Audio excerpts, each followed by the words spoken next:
Bienvenue sur la chaîne ADD Avignon, Église Réal Panier. Nous souhaitons que ce message t'encourage. Très bonne écoute. Bonjour à chacune, bonjour à chacun. Dimanche de Pentecôte, et je pense que c'est bien de temps en temps de pouvoir coller à l'actualité. Et bien évidemment, nous allons partager ensemble sur un aspect de la doctrine, de la parole de Dieu, de l'enseignement biblique. Cela concerne bien ma foi l'effusion du Saint-Esprit, mais j'ai voulu un peu, je vous l'avoue, me challenger par rapport à cela, ne pas juste parler du baptême dans le Saint-Esprit, mais aller voir dans les Écritures, voir un petit peu ce que nous disent les textes concernant ce qui est affiché. Là, vous le voyez, entre l'onction, évidemment l'onction de l'Esprit, du Saint-Esprit, l'onction et la relation avec Jésus, le Seigneur Jésus. Et un deuxième parallèle, un deuxième binôme, si je peux m'exprimer ainsi, c'est entre la colombe et l'agneau. La colombe, nous le trouvons dans le texte, j'en parlais dans quelques instants, qui va symboliser la personne du Saint-Esprit, et l'agneau qui va représenter, qui va être la symbolique, l'agneau pur et sans tache que nous trouvons dans l'Ancienne Alliance, et qui est pleinement incarné dans la personne du Seigneur Jésus-Christ. Amen. Donc, c'est un peu ce défi, ce postulat que je vais développer pour nous ce matin. Et on peut prendre le texte ensemble dans Luc chapitre 3. Si tu peux avancer, Vanessa. Et au chapitre 22, nous connaissons ce titre. La Pentecôte, qu'est-ce que c'est? Et c'est un petit peu enfin pas seulement un petit peu, c'est de répondre à cette question avec ce double binôme que je vous ai présenté courtement. Et nous voyons là, la diapo qui suit, c'est entre l'onction et la personne de Jésus-Christ. Luc chapitre 3, verset 22, il est écrit, je le cite pour nous, et vous pouvez le lire dans vos Bibles, soit en version papier, soit en version en application mobile.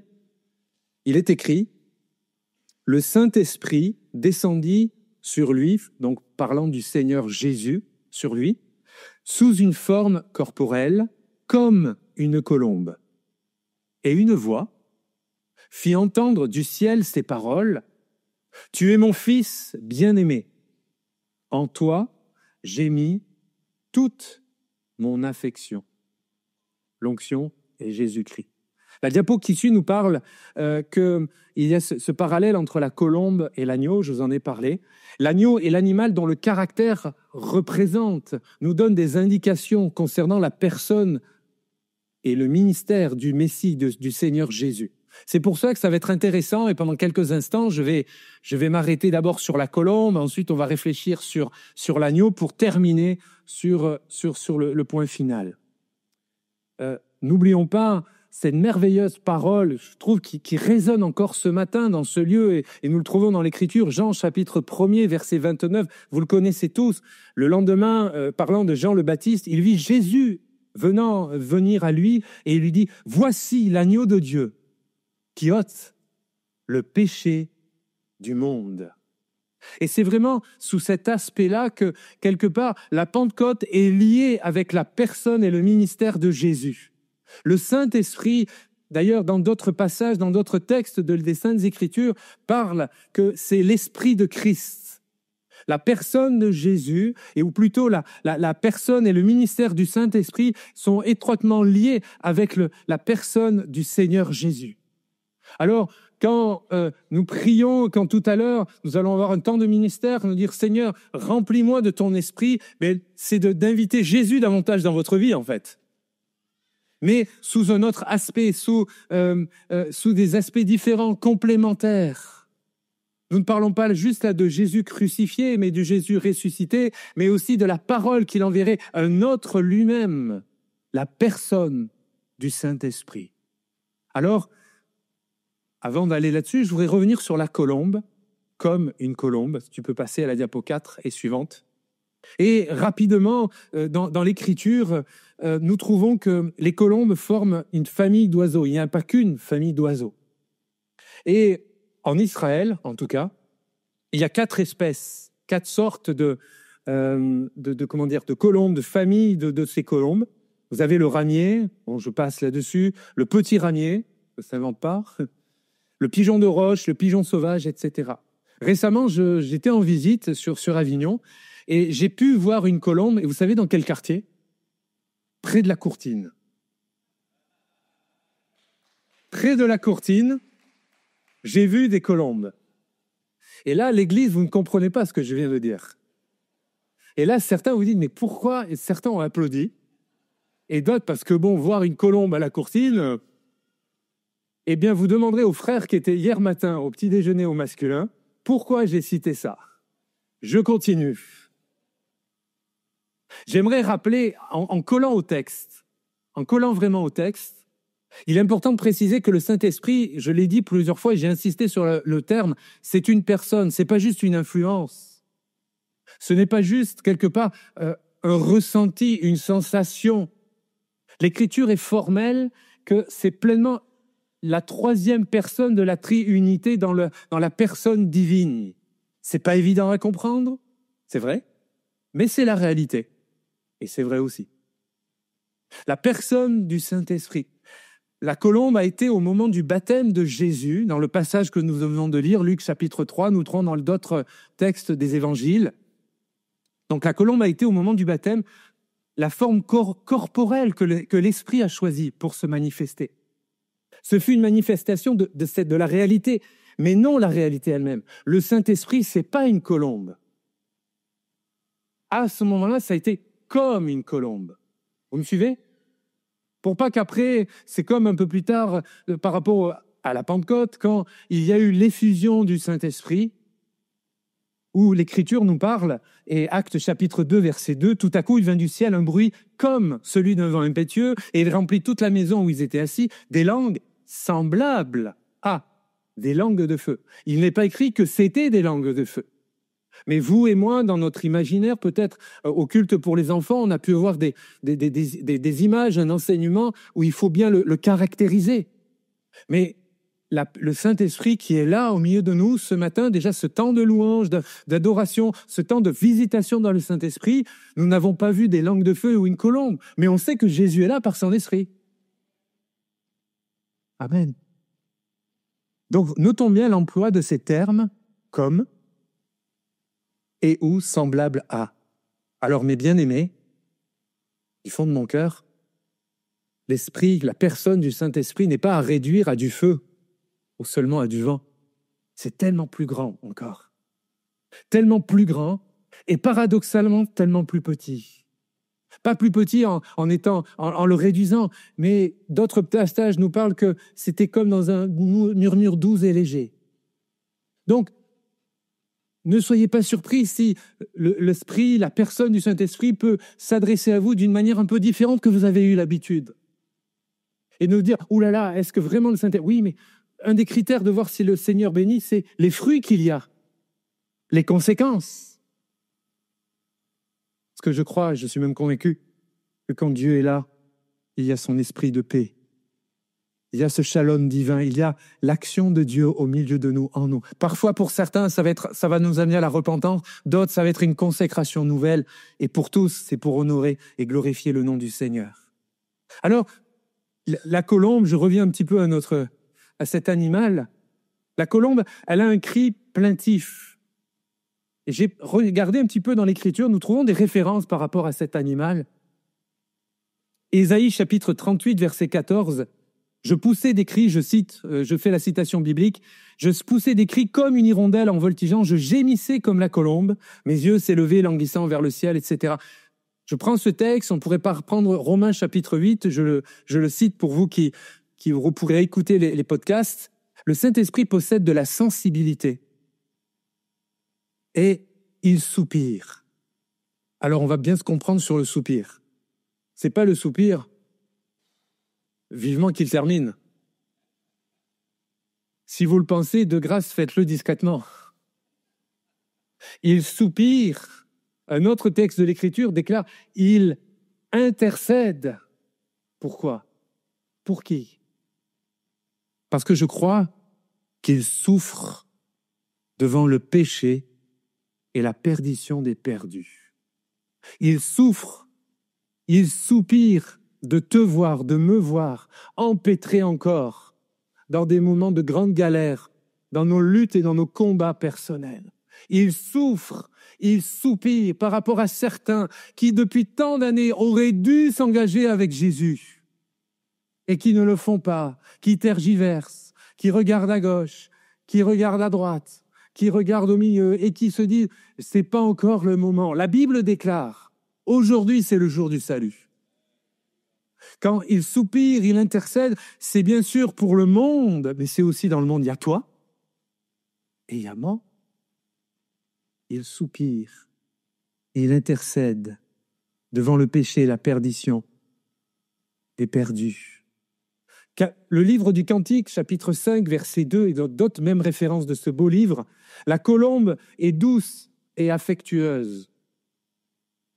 Et cela nous fait, je trouve que ce texte et d'autres textes, notamment du Cantique, nous font le parallèle avec ce merveilleux texte que nous trouvons dans l'épître de Paul aux Galates, au chapitre 5 et verset 20 et suivant, verset 22 et suivant, le fruit de l'esprit. Et un des aspects de ce beau fruit, pas une salade de fruits, mais c'est le fruit de l'esprit, il y a la douceur. Pourquoi prendre l'image de la colombe? Parce que la colombe, elle est douce. Et nous, dans ce monde de brutes, nous avons besoin d'être courageux, courageuses, et de demander à Dieu de nous remplir de sa douceur. Pas la douceur molle. Parce qu'il faut bien se comprendre par rapport à la définition des termes. La douceur, selon cette écriture, vous relirez Cantique 5, verset 2 et suivant, il y a toute une déclaration d'amour entre cette bien-aimée envers son bien-aimé. Tiens, ça me fait penser à une extraordinaire histoire d'amour que nous trouvons qui traverse toute l'Écriture. C'est entre l'Église de Jésus-Christ et Jésus lui-même. C'est entre celle qui se prépare pour les noces de l'agneau. Et j'espère que vous avez tous votre carton d'invitation. J'espère et je prie que vous avez tous votre ticket pour être aux noces de l'agneau. Il n'y aura pas de fraudeurs. Ça ne sera pas les mariages congolais, les amis. Là. J'ai beaucoup d'amis congolais. Et je sais qu'il y en a dans la salle. Vous invitez pour 50, 250, 380, ça devrait aller. Là, le listing, le traiteur, le wedding planner, tout est planifié. Ils attendent juste l'ordre final de Dieu lui-même pour que toutes les générations de croyants puissent se retrouver pour célébrer Jésus et pour l'éternité. La Bible déclare de toute race, de toute ethnie, de toute couleur, grand, gros, peu importe, on y sera et on sera là-haut. Vous pouvez dire amen si vous êtes d'accord. Moi, ça me réjouit de savoir qu'un jour, on sera tous ensemble là-haut pour célébrer. Et c'est quand même une fête, les noces de l'agneau. Gloire à Dieu. La colombe, elle est douce et affectueuse. L'esprit lui-même est donc doué d'amour et de douceur. Tiens, Seigneur, peut-être que tu me parles là ce matin. Peut-être que je réalise que j'ai besoin du Saint-Esprit pour avoir plus de douceur dans ma vie. Tiens, Seigneur, tu me parles. Parce que dans le fruit de l'esprit, il y a bien sûr la paix, la patience, la fidélité. Il y a l'amour, c'est vrai, mais il y a la douceur. Ne trouvez-vous pas, c'est une question ouverte, ne trouvez-vous pas que nous avons besoin, et je m'adresse aux croyants que nous sommes, aux disciples de Jésus que nous sommes, ne trouvez-vous pas que nous avons besoin de cette douceur dans nos propres vies, dans vos relations professionnelles, dans nos relations entre chrétiens? Bien souvent, trop souvent, malheureusement, on peut vite remonter et le vieil homme remonte à la surface en sortant d'un culte sur le parking ou en allant faire ses courses. Ne trouvez-vous pas qu'on a encore besoin du Saint-Esprit? Et j'espère que du fond de votre cœur, vous dites oui là. J'ai besoin de ta douceur. Apprends-moi à être doux et humble de cœur. Tiens, c'est ce qu'on l'Écriture parle de Jésus comme ça. Être doux et humble de cœur. À ne pas regarder à nous-mêmes en disant « Seigneur, je suis tellement un bon chrétien. » Si les gens savaient combien j'étais un bon chrétien. C'est de l'ironie, vous l'avez bien compris.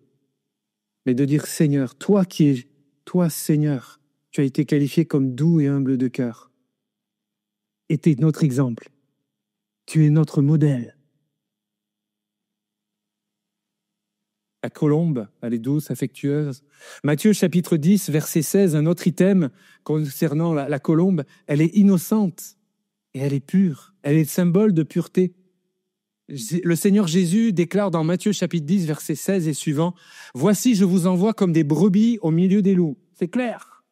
« Soyez donc prudents comme les serpents et simples comme les colombes. » Et dans une autre version de l'Écriture, il y a cette notion d'innocence.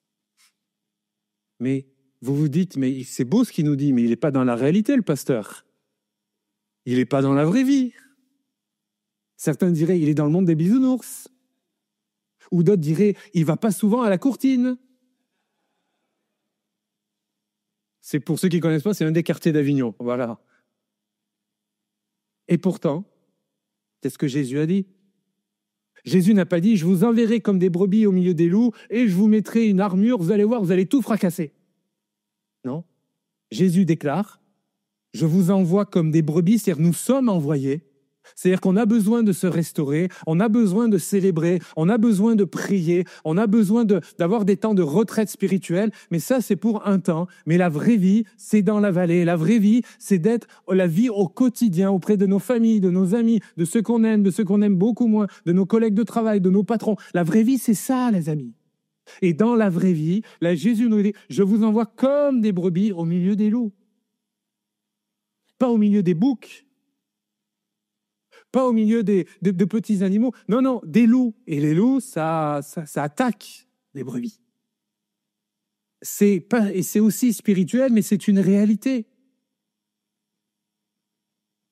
Le Saint-Esprit, je vais faire une très grande phrase théologique, là, attention. Le Saint-Esprit est saint. J'ai travaillé, hein. Donc pur. Et sans la moindre trace de méchanceté, de péché, de dureté, de vulgarité, etc. Et là, dans mon cœur, je dis, Seigneur, j'ai tellement besoin de ton esprit ce matin. J'ai encore tellement besoin que tu me renouvelles en cela. En avançant dans la réflexion, et je le crois inspiré par l'Esprit du Seigneur, je me suis rappelé ce texte que nous trouvons dans Genèse chapitre 8, où, éternel, il y a Noé, il y a toute cette merveilleuse histoire, et nous croyons que cette histoire est vraie. Versets 6 et suivants, je lis pour nous. Au bout de 40 jours, Noé ouvrit la fenêtre, ils sont dans le très grand bateau, l'arche, qu'il avait faite à l'arche. Il lâcha le corbeau qui sortit, partant, revenant, jusqu'à ce que les eaux eussent séché sur la terre. Il lâcha aussi la colombe, retenez bien, pour voir si les eaux avaient diminué à la surface de la terre. Mais la colombe ne trouva aucun lieu pour poser la plante de son pied, et elle revint à lui, dans l'arche, car il y avait des eaux à la surface de toute la terre.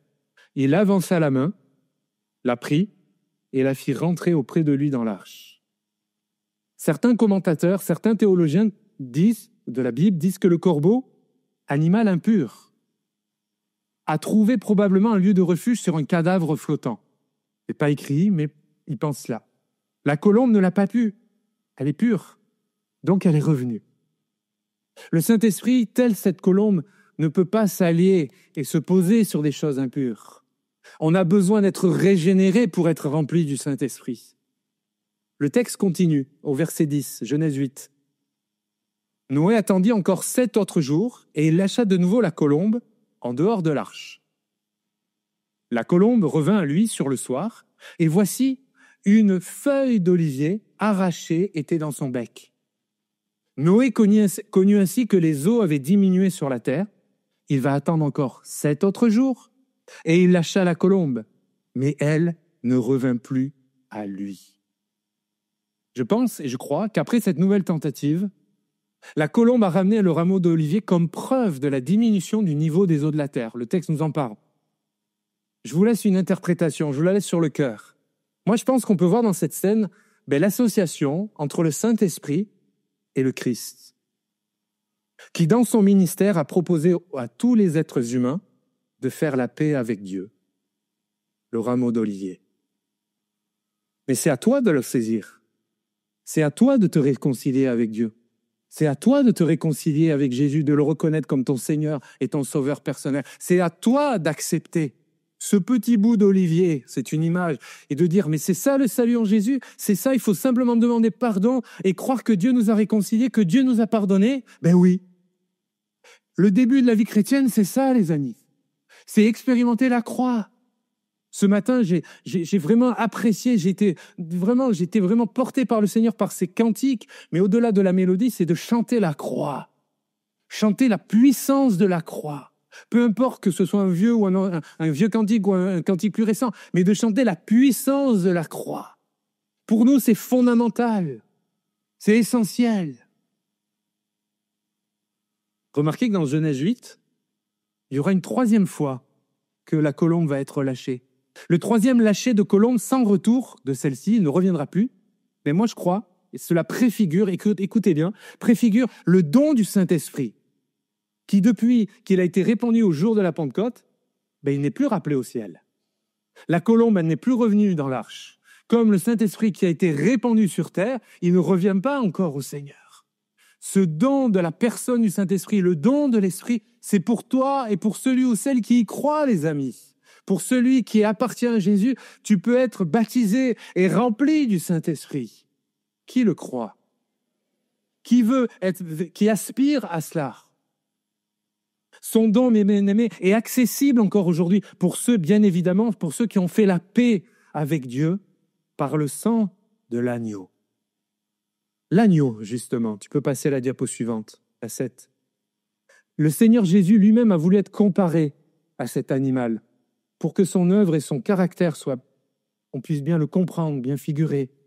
L'agneau, dans toute l'Écriture, dès le début d'ailleurs dans la Genèse, il a servi depuis longtemps de moyen de sacrifice. Nous le savons, vous le savez, Genèse 4. On voit également dans Genèse 22 l'histoire vraie entre Abraham, le père, et Isaac. Ce n'est pas un petit enfant, c'était un jeune. Et verset 7, il est écrit, Isaac parle à Abraham, son père, il dit « Mon père ». Et il répondit « Me voici mon fils ». Et Isaac lui dit « Voici le feu et le bois, mais où est l'agneau pour l'Holocauste ?» Et peut-être que cette phrase, elle peut résonner dans le cœur de quelqu'un ce matin. Mais où est l'agneau? Où est celui qui nous parle depuis 20 minutes là? Celui qui ôte le péché du monde? C'est Jésus. Celui qui peut pleinement réconcilier, qui peut, absorber et te réconcilier sur toute ta vie de péché, toutes les torpeurs, toute la noirceur de ton âme. C'est l'agneau de Dieu. L'agneau. Certes, il y a le parallèle avec la Pâque. Exode chapitre 12. Dans tout le chapitre, on peut trouver beaucoup de références, et particulièrement ce verset, au verset 13 de mémoire, qui déclare « Le sang vous servira de signe ». Pourquoi Jésus devait passer par la croix? Pourtant, Jésus devait vivre cette ignominie, être violenté, violé, et j'insiste sur les termes, tellement tous ces coups qu'il a subis, parce qu'il fallait que le sang coule. Pour que toi et moi, nous soyons réconciliés avec le Père. C'est pas 3 gouttes de sang qu'il fallait.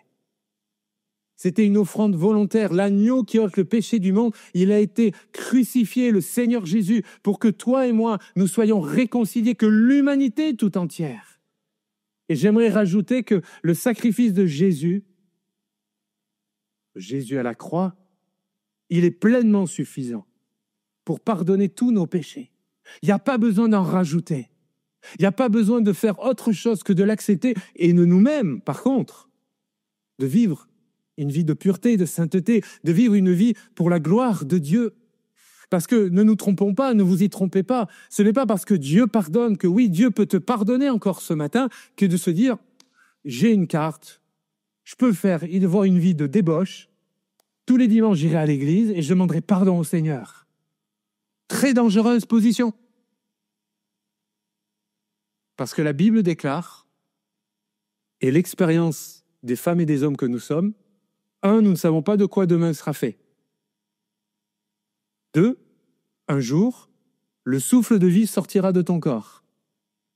Et on ne connaît pas la date. Et même si on connaissait la date, c'est faire un jeu très dangereux pour ta vie. Que de se dire, je joue, je tiens, je reviens, j'avance, je pardonne, je vais dans le pied dans le monde, je fais ça. C'est tellement dangereux que je t'en conjure ce matin. Je t'en supplie. Repens-toi. reviens dans la maison du Père et accepte, reconnais Jésus comme l'agneau de Dieu pour ta propre vie. Amen. Remarquez l'expression, j'ai cité plusieurs fois concernant l'agneau, et la diapo 8, il est l'agneau. Ce n'est pas un agneau. Cet article défini, je trouve, donne à Jésus, donne au Christ, donne à Messie un caractère exclusif, unique. Apocalypse chapitre 5, verset 8, il est écrit « Quand il eut pris le livre, les 4 êtres vivants et les 24 vierges se prosternèrent devant l'agneau, tenant chacun d'eux une harpe, etc. » Apocalypse 13, verset 8, et encore on pourrait citer d'autres. Tous les habitants de la terre l'adoreront. Je passe ce verset, il est écrit. Et dont le nom n'a pas été écrit dans la fondation du monde, dans le livre de vie de l'agneau. Plusieurs fois dans l'Écriture, il est fait mention clairement, distinctement, que le Messie, que le Seigneur Jésus, il est l'agneau. Et vous et moi, en tout cas pour ma part, souvent j'ai, résumer cet aspect de l'enseignement biblique concernant la personne du Christ de l'agneau à la phrase de Jean le Baptiste. Mais nous le trouvons également dans le livre des Révélations, dans l'Apocalypse. Le livre de vie de l'agneau. D'où l'importance de nous rappeler qu'un agneau, comme je le disais, il est sans défaut et sans tache. Il est doux et il accepte la souffrance par obéissance envers Dieu et par amour pour toi et moi. Par amour pour toi, il a accepté d'endurer toutes ces choses. Retenez cette expression, l'agneau de Dieu, comprenons-le comme une expression, comment je pourrais dire ça, à plusieurs dimensions, en 3D, si je peux m'exprimer. Il vient de Dieu, l'agneau de Dieu. Il appartient à Dieu. Il est Dieu lui-même. Je le répète, il vient de Dieu, il a été envoyé, il vient de Dieu. Il appartient à Dieu, il est soumis à Dieu le Père. Et il est Dieu lui-même. Ça, c'est l'agneau de Dieu. Celui qui ôte le péché, vous l'avez compris, son sang purifie et lave de tout péché. Tout à l'heure, nous avons pris la scène pour ceux et celles qui sont baptisés par immersion. Mais plus largement, j'aimerais rappeler que ce n'est pas ce pain et ce jus de raisin qui pardonnent nos péchés. Nous avons commémoré, nous sommes rappelés, nous avons fait un acte de commémoration pour remercier Jésus d'être venu sur la croix. Mais nous avons aussi par la foi rappelé et invité qu'un jour Jésus reviendra très prochainement. La scène, c'est de se dire merci pour le passé, merci pour la croix, merci pour ton œuvre Jésus, merci pour le pardon des péchés, merci pour tout ce que nous trouvons, mais par la foi, nous nous préparons pour les noces de l'agneau. C'est pas seulement un temps de contrition, un temps où on se dit oh là là, il a souffert, oui il a souffert, mais gloire à Dieu parce qu'il a souffert, parce que je suis libéré. Amen. Amen. La colombe, j'avance et je vais conclure, la colombe dans Luc 3, verset 21, descend sur l'agneau. On peut le lire ensemble, je vous invite à prendre vos Bibles. Luc 3, verset 21. Nous sommes dans le passage, dans le contexte où le Seigneur Jésus va se faire baptiser. Il s'engage dans les eaux du baptême. Luc 3, 21, il est écrit « Tout le peuple se faisant baptiser ». Waouh, imaginez ça. Je suis le seul à rêver. Bon alors, j'ai pas la foi pour tout le Vaucluse, mais juste la résidence où j'habite. On rentre à la maison et ils sont tous là, on dit « Pasteur, on a une expérience avec Dieu, on a besoin de se faire baptiser. » Je transpose, hein. Parce que moi, j'ai besoin que l'écriture, je puisse la vivre. Là où vous habitez, dans les quartiers, dans les résidences, voilà, ça veut dire vous rentrez. Et j'ai un témoignage vrai d'une famille qu'on a bien connue. Maintenant, ces bien-aimés sont tous auprès du Seigneur. Je fais une écartade de 2 minutes sur ce témoignage pour peut-être encourager plusieurs, notamment pour ceux qui prient pour le salut de leur famille ou d'un mari, d'une épouse inconvertie, etc. Et la dame, elle était déjà convertie depuis plusieurs années. Elle venait à l'assemblée avec un de ses fils. Ils étaient très fidèles à l'Assemblée. C'était une réunion de semaine, comme cela. Et le mari se prénomme Hubert. Et il était à la maison, c'était un travail dans le bâtiment. Il était OK qu'ils aillent, bien sûr, régulièrement à l'église, c'est pas la question. Puis il fit sa vie. Eux, ils vont à la réunion de prière, je crois que ça va être le mardi soir à 20h. C'était ça. Et la réunion se passe, ils prient, etc. Comme dans nos sujets de prière que nous avons pour les malades de l'Assemblée, pour le salut de nos familles. Bref, il y a un temps de visitation de Dieu qui, ma foi. Et cette sœur en Christ rentre à la maison sur les coups aux alentours, on va dire 22h, peu importe l'horaire, avec son fils, là, avec Jean-Marc. Et là, il voit le papa, là, vous l'imaginez. Bon, la salle était plus petite que bien sûr. Il est à genoux, visité par le Saint-Esprit, convaincu de péché, de justice et de jugement. Pas eu besoin de pasteur, de réunion, de prédication, de chantre, convaincu par le Saint-Esprit. La sœur, à l'époque, il n'y avait pas les réseaux sociaux. Mais la sœur, quand elle a pris ça, ils sont tous rentrés, ils sont tous mis à genoux et ils ont prié, ils ont béni Dieu ensemble. J'étais la chair de poule. Je prie du fond de mon cœur que c'est peut-être un encouragement pour plusieurs au milieu de nous.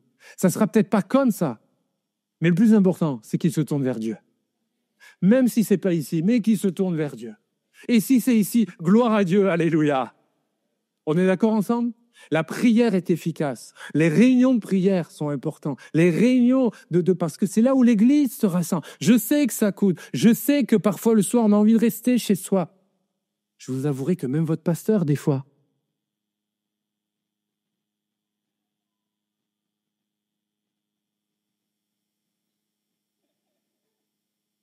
je me remets au mieux. Mais je suis convaincu que c'est notre place. La Bible déclare de combattre le bon combat de la foi. Bon, je vous lis ça, je vous dis rien. Hop, je remonte. La colombe, elle descend sur l'agneau. Jésus est baptisé. Verset 21. Tout le peuple se faisant baptiser, Jésus fut aussi baptisé. Et pendant qu'il priait, le ciel s'ouvrit. Et le Saint-Esprit descendit sur lui sous une forme corporelle, comme une colombe. Et une voix fit entendre du ciel ces paroles. Tu es mon fils bien-aimé, en toi j'ai mis toute mon affection. Les traits de caractère qui sont propres à ces deux animaux, que sont la colombe et l'agneau, je trouve, de manière symbolique, là il est compris, s'harmonisent parfaitement. Il y a une harmonie entre ces deux animaux qui symbolisent ce que nous avons parlé précédemment. Il fallait un agneau pour que la colombe ne soit pas effarouchée. La colombe ne se serait pas approchée d'un taureau. La colombe ne se serait pas approchée d'un animal qui bouge dans tous les sens. Il fallait pour la colombe, qu'elle ait cet animal, cet agneau, et bien évidemment pur et sans tache, la notion de pureté entre les deux. Il faudra aussi que les disciples, retenez cela, je colle parce que je ne veux pas me tromper dans les mots, il faudra que les disciples naissent de Dieu, se convertissent, pour que soit retrouvé en eux l'esprit de l'agneau. Romains chapitre 8, verset 9, vous pourrez les lire chez vous. Et la même association, elle est possible pour nous tous. Ceux qui acceptent de devenir comme des agneaux peuvent savoir que l'Esprit Saint peut descendre aussi sur eux. Je ne peux recevoir, je ne peux prétendre, je ne peux demander être rempli, renouvelé dans le Saint-Esprit, baptisé dans le Saint-Esprit, si et seulement si, bien évidemment, si je le demande, si je le crois, mais si j'accepte, si j'ai aussi les caractéristiques d'un agneau devant le Seigneur. C'est l'agneau avec un A majuscule, et je vais inviter les musiciens à revenir, s'il vous plaît, discrètement. C'est l'agneau qui baptise dans le Saint-Esprit ceux qui lui appartiennent. J'aimerais rappeler que Dieu ne se trompe pas. Je laisse le temps à cette phrase d'aller au bout. Parce que parfois, nous, on pourrait se dire, mais non, le Saint-Esprit ne se trompe pas. Il n'a pas 90% de réussite, il y a 100% de réussite. Mon frère, ma sœur, les amis, cet enseignement, c'est la diapo 13, elle est aussi valable pour nous, les disciples de Christ. Les agneaux au pluriel, il faut on le devienne par la conversion. C'est un appel à la conversion pour plusieurs au milieu de nous ce matin. Les agneaux, il faut aussi qu'ils demeurent dans cet état d'esprit-là, c'est pour tous les chrétiens que nous sommes. Alors dans ces conditions, on peut et on va recevoir le Saint-Esprit, la personne du Saint-Esprit. Éphésiens 4:30, il est écrit « N'attristez pas le Saint-Esprit de Dieu, par lequel vous avez été scellés pour le jour de la rédemption. » N'attristez pas, cela veut dire que potentiellement, nous pouvons l'attrister. Nous pouvons effaroucher cette colombe. Vous imaginez la scène si il y avait une colombe au milieu de nous. J'aurais pas pu faire tous mes allers-revenus. Elle se serait carapatée, elle se serait envolée. J'aurais dû parler certainement en faisant pas des efforts dans la voix. Parce que sinon, ça aurait pu l'effaroucher si je montais et je descendais ma voix. Imaginez si en plus, on aurait tapé des mains. La colombe, c'est dont nous avons besoin ce matin. La colombe, la personne du Saint-Esprit, c'est ce dont toi et moi nous avons besoin ce matin. Je vous invite à ranger vos téléphones, à ranger vos Bibles maintenant. Et la conclusion, c'est la dernière diapo, si tu peux l'afficher. C'est très simple. Vas-y, avance. Encore, c'est la dernière, s'il te plaît. La dernière, c'est d'aspirer à la personne du Saint-Esprit. Après, c'est simplement remplis-moi de ton esprit, de ton Saint-Esprit. Et comme je le disais, il ne le fera que si vous lui permettez de le faire. Il ne le fera que si tu acceptes d'ouvrir ton cœur, d'ouvrir ta pensée, d'ouvrir qui tu es. Je le dis avec mes mots, ce ne sont que des mots, ce n'est pas de la théologie. Je crois que Dieu est un gentleman. Le Seigneur ne forcera jamais la porte de cœur. Tu veux qu'il rentre? Ouvre-lui la porte. Mais ouvre-lui en grand. N'attends pas de faire qu'il fasse ce que toi tu dois faire. Trop de fois, tu as attendu que Dieu fasse alors que c'était à toi de faire. Alors maintenant, on va se mettre en prière. Et pendant que les musiciens vont jouer une mélodie, on va prier Dieu. On a encore quelques minutes devant nous et c'est bien. Alors qu'en l'air, maintenant, on est tous en prière, nos têtes sont baissées, nos yeux sont fermés dans cette attitude de recueillement. J'aimerais que nous puissions réfléchir à ce que vous avez pu entendre. Voilà, jouer une mélodie, commencez à jouer une mélodie. Alors que voilà, on est en prière, il y a des amis qui sont baptisés dans le Saint-Esprit. Et dans cette catégorie-là, certains, ça fait peut-être des années que tu n'as pas pleinement exercé les noms, même parlé en langue. Depuis combien de temps n'as-tu pas parlé? Sais-tu que la Bible déclare qu'en parlant en langue, tu t'édifies toi-même? C'est pas moi qui le dis, c'est lui qui le dit. Alors, dans ce temps qu'on va vivre maintenant, on veut laisser toute la place au Saint-Esprit. Le Saint-Esprit, n'ayez pas peur du Saint-Esprit. Trop de fois, parfois dans nos milieux, on a tellement peur des débordements qu'on se bride. Mais savez-vous que c'est Dieu qui bâtit, c'est Jésus qui bâtit son Église? C'est pas mes règles. Peut-être que certains auront besoin de prier en étant debout. Mais gloire à Dieu. Peut-être certains vont rester assis. Mais gloire à Dieu. Peut-être que certains ont besoin là d'être à genoux et de prier le Seigneur. Mais gloire à Dieu. Alors on cherche le Seigneur maintenant. Toi qui es rempli du Seigneur, je t'invite à demander au Saint-Esprit de te remplir de nouveau. Et toi qui aspires à être baptisé dans le Saint-Esprit, toi qui reconnais Jésus comme ton Seigneur et ton Sauveur personnel, eh bien je t'inviterai à venir sur le devant maintenant. Et je vais prier pour toi. Et nous allons demander que le Saint-Esprit, que le Jésus, lui, l'agneau, puisse te baptiser dans le Saint-Esprit. Et toute l'Église, là, on est en prière. On prie, on parle en langue. Voilà. Élevons nos voix, sans qu'aucune ne dépasse, sans cri. La Bible déclare que ce soit fait avec bienséance et ordre. Mais on peut prendre du temps dans la louange, dans l'adoration. S'il y a des amis qui souhaitent être baptisés dans le Saint-Esprit, toi qui ne l'es pas, eh bien, viens sur le devant. Et je vais prier avec toi et pour toi. Et crois que le Seigneur va le faire. N'attends pas, laisse-toi simplement et par la foi, je vais prier pour toi dans quelques instants. Et crois que la louange qui est dans ton cœur, tu vas parler en langue, il faut que tu loues le Seigneur. Utilise des mots, la langue maternelle que Dieu t'a donnée. Et à un moment donné, le Seigneur va te mettre une pensée, un mot, quelque chose, tu dis, tiens, mais c'est pas ma langue. Et là, il y a le pas de la foi. De dire, mais c'est moi qui le fais. Et oui, le Saint-Esprit ne te dépossède pas de ton intelligence. Le Saint-Esprit ne te dépossède pas de tes facultés. Le Saint-Esprit, nous sommes baptisés dans le Saint-Esprit. Moi, j'aspire pour l'Église que nous soyons immergés dans le Saint-Esprit. Laissons-nous remplir du Saint-Esprit, de sa douceur, de sa pureté, de sa présence. Alléluia. Toute l'Église, élevez vos voix, parlez en langue. Et vous qui êtes venus sur le devant, je vais prier maintenant. Et croyez que vous allez recevoir le don du Saint-Esprit. Et quand tout à l'heure vous allez revenir à votre place, vous allez louer Dieu, vous allez parler en langue. Et croyez que le Seigneur Jésus vous baptise dans le Saint-Esprit. Alléluia. Alléluia. Gloire à Dieu. Alléluia. Merci d'avoir écouté ce message.